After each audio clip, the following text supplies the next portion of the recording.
Welcome back. The All Progressives Congress, the APC, has clarified the controversy surrounding the mode of primary elections for the general polls in 2019, saying that its resolutions on Thursday were largely misinterpreted.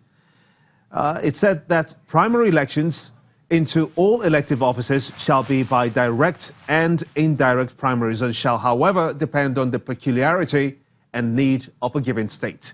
Kabiru Morafa, APC Zamfara State, joins me on these vexed issues. I want to thank you so much indeed for coming on State of the Nation. So much concerns raised by members of the APC on these resolutions by NEC. Are members of the APC not happy with the direct and indirect methods? I just want to know for a start. Thank you very much, Mr. Gimba Umar. I think there are a lot of maybe mysteries surrounding the outcome of the NEC meeting. Let me say that the outcome as at yesterday, to me,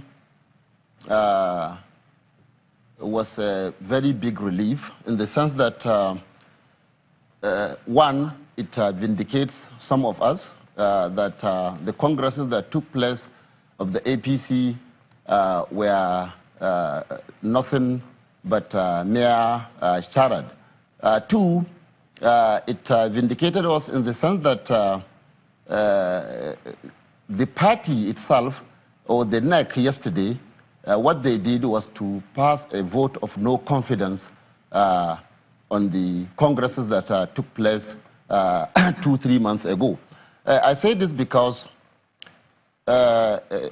or rather, before I go into explaining that, two, it shows to me the sagacity and political prowess of the national leader of APC, Chief Bola Ahmed Tinubu, and that of Chief Oshomole. They have shown that they are truly committed to the progress of APC. They have shown that they are truly backing the president by insulating him from the mess that took place at the state levels during the congresses. What I mean here is this. Now, by proposing that presidential primaries are going to be by direct primaries, what it means is this. Now, the party knew, or they now know, that what took place at the state levels cannot stand the scrutiny, the legal scrutiny. All of them are going to collapse, you know, when subjected to legalities, you know, of the guidelines and so on and so forth. Therefore, the best thing to do is now we are faced with a problem. We have on one side the governors who have lost touch with their constituents and who want to hang on to power by queuing behind the president, you know, to get to the promised land. And on the other hand, a dedicated president that is being loved by all and sundry. All the masses are behind the president. Now, what do we do? Politics is a game of number. And the governors and their cronies, you know, populated more of the NEC composition. Therefore, since democracy is a game of number, anything that they want to push at the NEC would eventually see the light of the day. Now, the party now sits and says, okay, what we should do is let us protect the head. Now, because if we allow indirect primaries to select our presidential candidate, which we know is not going to stand the test of time, so it is just a question of when, not if, that all these congresses of state are going to collapse because the judiciary is definitely going to do justice, you know, to the aggrieved parties. Because it is one thing to say... If I may come in here, I get your drift, but if I may come in here, my apologies. If we have to put this in perspective, those who opted for direct primaries said that because, in their view, it will give members a say on the choice of their representatives, while those who are against it will rather have delegates to choose the candidates. Is that the case?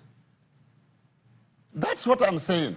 Now, you see a very shameful and disgraceful, vexatious issue coming up. Now, where a senator is daring a governor to go for direct primaries, and the governor is saying that, no, I cannot go for direct primaries, I want to do indirect primaries. Let me tell you, Gimba, if I am a governor today and a senator dares me to a direct primaries and I cannot stand up to him, I will resign. And that is to tell you that most of these governors, especially those living, finishing their tenure, they have lost touch with the masses, so they cannot face masses. And any politician that is afraid of elections have no business in politics. So what we are saying is make it open, make it direct, let everybody has a say in who represents him. Nigeria politics has come of age now, where people look at individuals. They no longer look at parties. Therefore, most of them are queuing behind the president, to get to the promised land. So the party now, in its wisdom, especially the leaders of the party, says, since we cannot stop you from what you want, now let us insulate our president. Let us insulate the center. Now, direct primaries are going to... But if I may come in here again, if I may come in here again, my apologies, Senator Marafa, if I may come in here again, are you saying that, perhaps in reverse, that this indirect system will give governors total control and determine who is elected into various offices? Yes, because they manipulated the congresses in the first place, abused all the guidelines, and did what they want to do. A very good example, a simple example is this. The guideline says that members that are desirous of contesting various positions should go to the bank, make payment, obtain teller, produce the teller, collect form from the party, and they are eligible to contest. Our followers did all that. We have all the tellers and everything. Upon presentation to the party, they said they don't have the forms. So it doesn't take a genius to know that once you present this before any court of law, that court of law would tell you that you are bound to obey your own guidelines.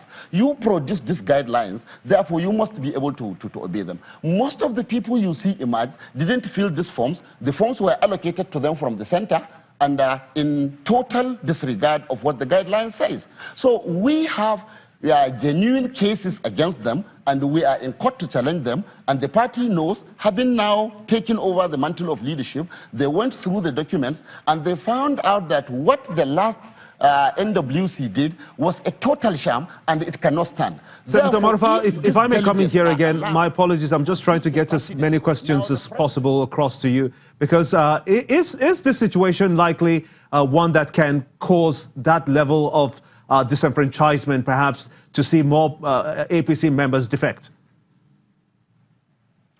Definitely, that is one area that the APC must now look into. Because, you see, even the God that is responsible for our lives, our sustenance, and everything for us, had to promise us something bigger in the hereafter for us to be loyal to him. Now, if a party would now command its followers or its children to now do one thing, like what we are seeing today, most of us are fighting our governors because when we came into this National Assembly, the party said, this is the direction we want you to follow. We want you to support so-so region to produce the speaker or the Senate president and the so-so person. Not because we don't like the other faces. Now, we obeyed the party. Now, the governors decided to revolt at the 11th hour, decided now that they want to do the opposite. I must thank you for your analysis of the resolution of the APC NEC. Senator Kabiru Marafa, representing Zamfara Central. I want to thank you so much indeed. And of course, to you for watching. I am Gimba Umar, and this is State of the Nation.